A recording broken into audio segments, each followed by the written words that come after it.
আসসালামু আলাইকুম আরহামতুল্লাহ। নিশ্চয় সবাই মহান আল্লাহ তাআলার অশেষ মেহেরবানিতে সুস্থ আছেন এবং ভালো আছেন। সবাইকে জামাস ম্যাথ কেয়ারে স্বাগতম। আজকে আমি আপনাদেরকে নবম দশম শ্রেণীর বাস্তব সংখ্যা অধ্যায় অর্থাৎ প্রথম অধ্যায়ের পৌনঃপুনিক ভগ্নাংশের যোগ এবং বিয়োগ করে দেখাবো। চলুন শুরু করা যাক। তো যোগ এবং বিয়োগ করতে হলে প্রথম কাজ হচ্ছে আমাদের ভগ্নাংশগুলোকে প্রথমে সদৃশ করতে হবে। সদৃশ কি জিনিস? অর্থাৎ একই রকম করতে হবে। এখানে আমাদের দুইটা অংশ আছে, একটা হচ্ছে অনাবৃত অংশ, একটা হচ্ছে আবৃত অংশ। তাহলে আবৃত অনাবৃত কিভাবে চিনব? যাদের মাথায় পৌনঃপুনিক বিন্দু আছে তারা হচ্ছে আবৃত, আর যাদের মাথায় পৌনঃপুনিক বিন্দু নয় তারা হচ্ছে অনাবৃত। তাহলে এখানে দেখেন আমাদের প্রথম অংশের প্রথম সংখ্যার আমাদের এখানে অনাবৃত আছে কয়টা? দুইটা। এই দ্বিতীয় ভগ্নাংশের আমাদের কোনো অনাবৃত নেই, তৃতীয় অংশেও আমাদের কোনো অনাবৃত নেই, অর্থাৎ প্রথমে আছে দুইটা, পরেরটাই 0 0। তাহলে আমাদের এখানে দেখতে হবে সর্বোচ্চ কয়টাই অনাবৃত আছে। তাহলে সর্বোচ্চ যে কয়টাই আমাদের প্রত্যেকটাকেও সেই একই অনাবৃত অংশ করতে হবে, অর্থাৎ 2। তাহলে আমাদের প্রত্যেকটা ভগ্নাংশে আমাদের অনাবৃত অংশ হবে 2টা। এরপর দেখতে হবে আবৃত কয়টা আছে। তাহলে আবৃত প্রথমটা আছে একটা, দ্বিতীয়টা আছে 2টা, তৃতীয় আছে 3টা। এখন নিয়ম হচ্ছে যেগুলো আবৃত থাকবে ওই আবৃত বিন্দুগুলোর যে সংখ্যাগুলোকে লসাগু করতে হবে। তাহলে এখানে আমাদের 1 2 3, তার 1 2 3 এর লসাগু হচ্ছে কত? 6। 1 2 3 এর লসাগু হচ্ছে 6, অর্থাৎ আমাদের এখানে আবৃত বিন্দুর সংখ্যাগুলো হবে আমাদের হচ্ছে 6টা করে, অর্থাৎ তাহলে মোট কয়টা হবে? 8টা।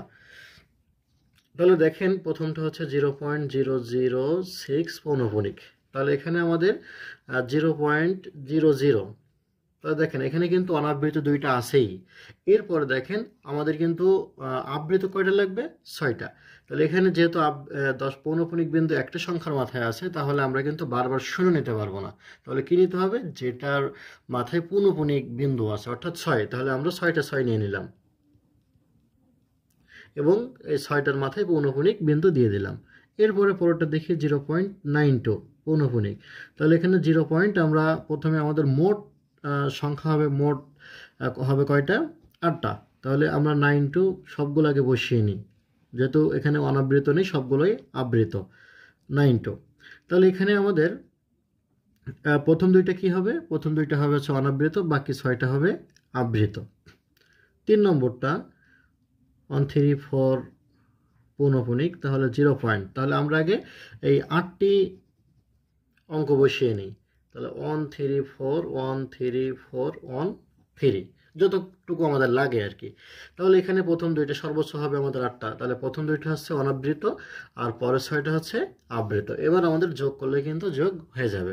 কিন্তু এখানে একটা কাজ করতে হবে, সেটা হলো আমাদের কিছু সংখ্যা, কিছু অঙ্ক এক্সট্রা নিতে হবে। কারণ হচ্ছে যেহেতু এটা আবৃত, এই কারণে এই সংখ্যাগুলো বারবার আসবে। এই কারণে আমাদের কিছু বেশি হতে পারে। যদি আমরা কিছু অংশ বেশি না নিই তাহলে আমাদের পূর্ণাঙ্গ যোগফলটা আসবে না। এই কারণে কাছাকাছি যত কাছে নেওয়া যায়, কাছাকাছি যেটা সেটা নেওয়ার জন্য আমাদের যেখান থেকে পৌনঃপুনিক বিন্দুটা শুরু হচ্ছে তারপর থেকে আমরা 2টা অঙ্ক নেব। তাহলে দেখেন এখানে শুরু কত থেকে? 6।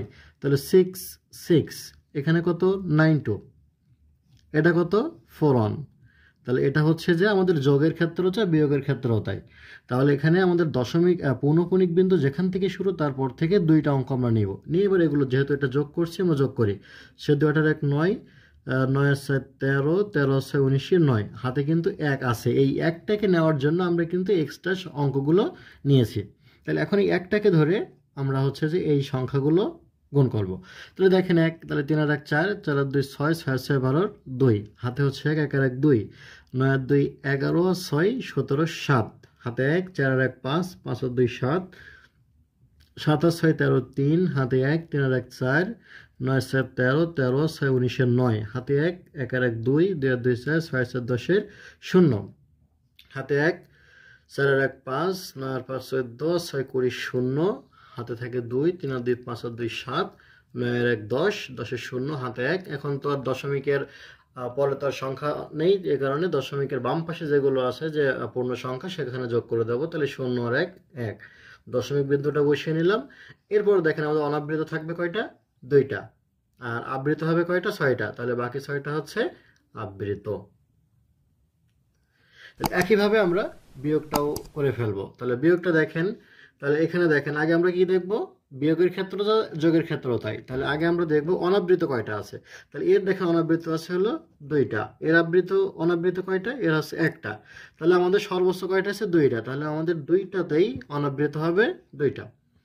এরপরে আবৃত এর হচ্ছে 1টা, এর হচ্ছে 3টা। তাহলে 1 আর 3, তাহলে 1 আর 3 এর লসাগু বের করতে হবে আমাদের। তাহলে 1 আর 3 এর লসাগু হচ্ছে 3। তার মানে এবার যেটা অনাবৃত নিচ্ছি এবং লসাগু যেটা হচ্ছে সেই কত যোগ করে, সেই সংখ্যা অঙ্কগুলো যোগ করে যত হবে আমাদের দশমিকের পরে সেই কয়টা অঙ্ক বসবে, তার মানে 5টা। তাহলে এটা আমরা শুরু করি 19.345। খেয়াল করেন, তাহলে এখানে অনাবৃত কয়টা হবে? 2টা। এখানে তো 2টা আছেই। আর আবৃত কয়টা হবে? 3টা। 555 পুনঃপুনিক দিয়ে দিলাম। এরপর হচ্ছে 13.2। তাহলে অনাবৃত কয়টা হবে? তাহলে আমরা আগে যেগুলো আবৃত আছে আবৃত দিয়ে আমরা আগে সংখ্যাগুলো অঙ্কগুলো বসিয়ে নিই। তাহলে হচ্ছে যে 3493। তো এরপরে হচ্ছে যেহেতু এটা কেন নিলাম, যেহেতু পৌনঃপুনিক যাদের মাথায় আসে শুধুমাত্র তারাই বারবার আসবে, আর যার মাথায় পৌনঃপুনিক নেই সে কিন্তু বারবার আসবে না। তাহলে এখানে হচ্ছে যে অনাবৃত কয়টা থাকবে? 2টা। তাহলে 23 থেকে গেল, আর বাকি 3টা হচ্ছে পৌনঃপুনিক। এবার আমাদের বিয়োগ করলে হয়ে যাবে। এখানে আরেকটু কাজ আছে, সেটা হলো যোগের ক্ষেত্রে যেরকম এক্সট্রা কয়েকটা সংখ্যা নিয়েছিলাম এখানে একই করতে হবে। সেটা কিভাবে? পৌনঃপুনিক বিন্দু যেখান থেকে শুরু তারপর থেকে 2টা অঙ্ক নিতে হবে। এখানেও দেখেন, তাহলে এখানে কত? 55, আর এখানে হচ্ছে 49। এবার এই দুটাকে বিয়োগ করে নিতে হবে। তাহলে এখানে হচ্ছে 9 সাথে কত দিলে 15 হয়? 6, হাতে 1, 4 আর 1 5, 5-এর সাথে 5 বিয়োগ করলে হচ্ছে 0। দেখেন এখানে কিন্তু হাতে কোনো কিছু নাই। তার মানে যদি হাতে কোনো কিছু থাকতো এখানে এর সাথে যোগ করে দিয়ে আমাদের বিয়োগ করে দিলে কিন্তু হয়ে যেত। তাহলে এটা আমরা বিয়োগ করে ফেলি। তাহলে হচ্ছে 30 সাথে কত দিলে 5 হয়? 2, 9 সাথে কত দিলে 15 হয়? 6, হাতে 1, 4 আর 1 5, 5-এ পাশে 0। এটা হচ্ছে 3-এর সাথে কত দিলে 4 হয়? 1, এখানেও 1, দশমিক বিন্দু বসিয়ে দিলাম। আর এখানে হলো 3-এর সাথে কত দিলে হচ্ছে যে 9 হয়? 6। আচ্ছা, খেয়াল করেন, তাহলে এখানে হচ্ছে যে আমাদের এখানে বিয়োগ কিন্তু হয়ে গেছে। তাহলে আমাদের যে ধরনেরই যোগ বিয়োগ আসুক না কেন, এই যে পৌনঃপুনিকের ক্ষেত্রে প্রথম আমাদেরকে সদৃশ করে নিতে হবে এবং দেখতে হবে যে এখানে 2টা অংশ, একটা হচ্ছে অনাবৃত, একটা আবৃত। তাহলে আবৃত কয়টা, অনাবৃত কয়টা, সবগুলো মিলিয়ে নিলেই আমাদের কিন্তু হয়ে যাবে। এবং আর এখানে একটা অতিরিক্ত হচ্ছে, সেটা হলো যে যেগুলোতে পৌনঃপুনিক বিন্দু আছে সেইগুলো লসাগু করতে হবে, এবং অনাবৃত যে কয়টা এবং লসাগু যত হবে সেইগুলোই হবে আমাদের মোট অঙ্ক হবে দশমিকের পরে। নিশ্চয়ই সবাই বুঝতে পেরেছেন। এর পরের ভিডিও ইনশাল্লাহ পৌনঃপুনিকের গুণ এবং ভাগের ভিডিও পাবেন ইনশাল্লাহ। সে পর্যন্ত সবাই ভালো থাকুন, সুস্থ থাকুন। আসসালামু আলাইকুম ওয়া রাহমাতুল্লাহ।